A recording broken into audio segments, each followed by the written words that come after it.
Урматтуу Чыңгыз Азаматович, мен бир нерсени тактайын деп атам. Жыйын ачык өтүп атабы же жабык өтүп атабы? Ачык. Ачык өтүп атат. Азыр түз эфирибизде. Азыр түз эфирде болуп атат. Эмне үчүн чектөө болуп атат?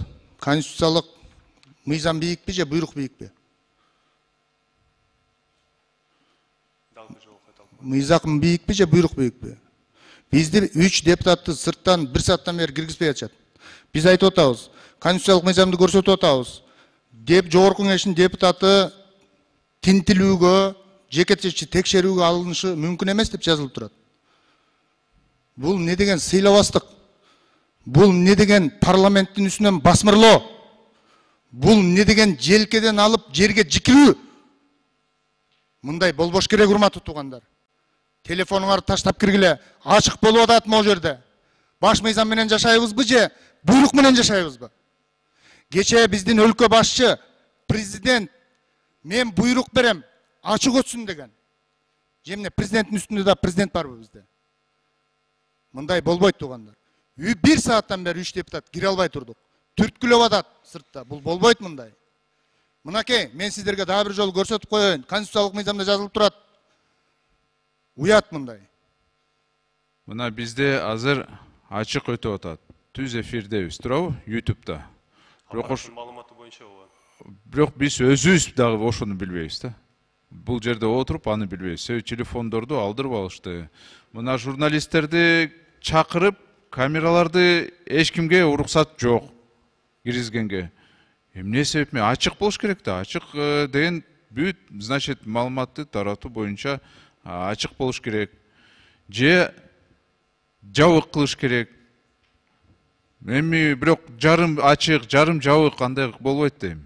Чындыгында. Анан экинчи болсо толук документтер жок да. Мен комитеттин мүчөсү эмесмин, бирок кызыктуу болуп атат да. Договор бар, а бирок ошол кезде тиркемелер жок. Ушуну бирөө берсе. Мол камера иштеп атпайбы? Кимдин камерасы ушул? Мына ошо Азамат кайсы? Кимдин камерасы ушул камера? Ким жооп берет? Мына азыр Мирлан Самый кожо абдан туура айтты да, мыйзамбы же буйрукпу? Буга кирсе болот. КТРЛ, ТРМЛ ушул аркылуу тарайт. Регион бери ушунан кетет баары. Бул кимдики бул камера? Кимдин камерасы? Же өзгөчөбү? Аппарат тактап койгоч. Мына ушул керектүү жерлерин алып, бүгүнкү бийлик өзү бүтүндөй жанакы жагдайды, маалыматтык жагдайды курчутуп аткан өздөрү. Ашмалтай кылып, мультфильм кылып чыгарышат. Депутаттар өздөрүн тааныбай калат. Мен ушинтип сүйлөдүмбү, сүйлөбөдүмбү деп. Кимдики бул камера?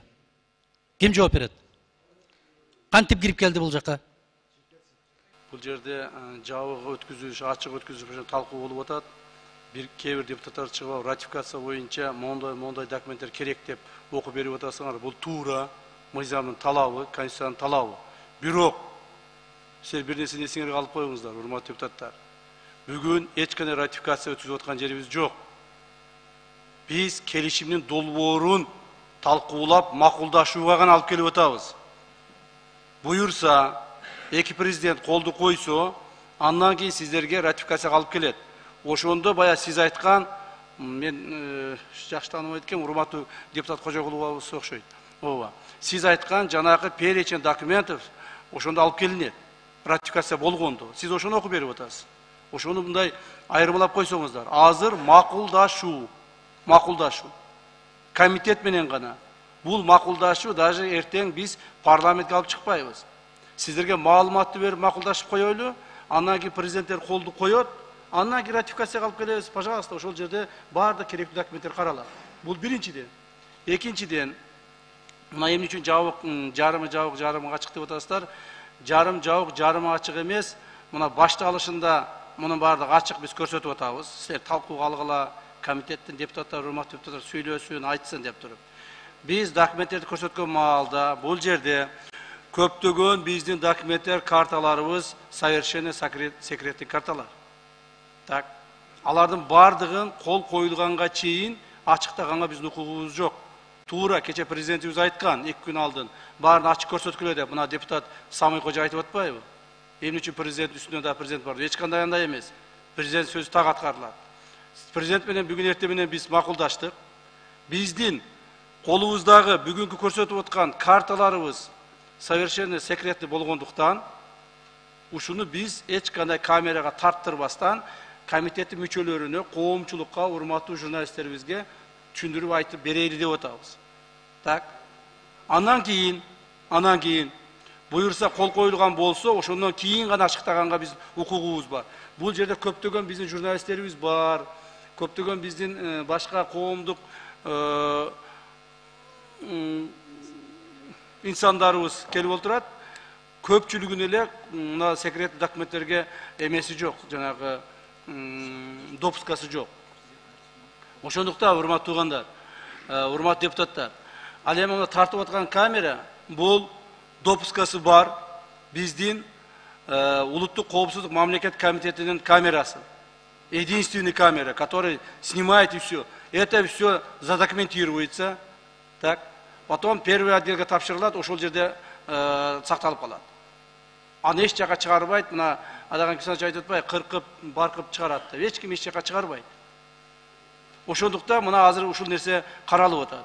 Анан кийин эгерде кимдир бирөө ушу коомдук угууда мына ачыктап биз көрсөтөлү деп атабыз, бардыгын киргиле деп атабыз. Бирок ушунун бардыгы баягы коомго же болбосо башка мамлекеттерге жайылып кетпесин деген негизде гана тарттырбайлы деп карап атабыз. Азырынча бул документтерге келишимге кол коюлу элек.